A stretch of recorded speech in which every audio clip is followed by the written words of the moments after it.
A look at most Kenyan roads paints a picture of an economy on the fast lane. But even as the wheels of Kenya's economy keep spinning, the business of selling cars is not spinning as fast as it used to. With proper marketing, we could receive 100 to 120 calls in a day. Today, getting 30 calls is an issue. Car yards are piling up with millions of shillings worth of unsold stock, all thanks to the introduction of a new tax regime that imposes an excise tax of 200,000 shillings on imported cars aged more than 3 years and 150,000 shillings on imported cars aged less than 3 years. So you will have a short-term effect in terms of hurting the second-hand motor and dealers who import cars. Second-hand car dealers now say business has declined by at least 30% since December last year. By the close of last year, November, we did 30 cars in a month. Today we are doing 5. It has also affected the insurance industry, who used to enjoy the 14 days, the 30 days kind of third-party insurances. Before December last year, the Kenya Car Importers Association reckons that between 9,000 and 12,000 vehicles were being imported every month. That figure has since reduced to at least 3,000 units a month after the new excise tax on used imported cars was effected. Now, if the sales are not as it used to be, then you have also to sack some people.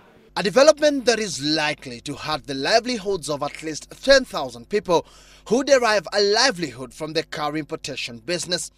Owning a car is now proving to be an expensive undertaking, more so for first-time car owners. It is a tax measure that is said to be hitting hardest people intending to buy smaller cars. In this case, cars that are worth anything below 1 million shillings. Like a Toyota Passo was going for 600, now it's going for 800.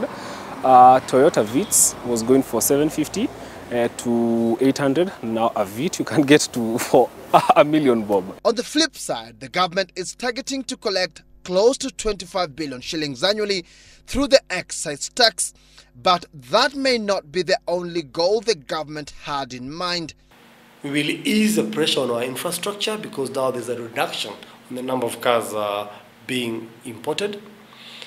Given that now you're promoting local assembly dealers to sell new cars, which is better for our environment, be it from a carbon emission perspective and the quality of cars coming out. However, tax experts foresee car buyers turning to neighboring countries for cheaper cars.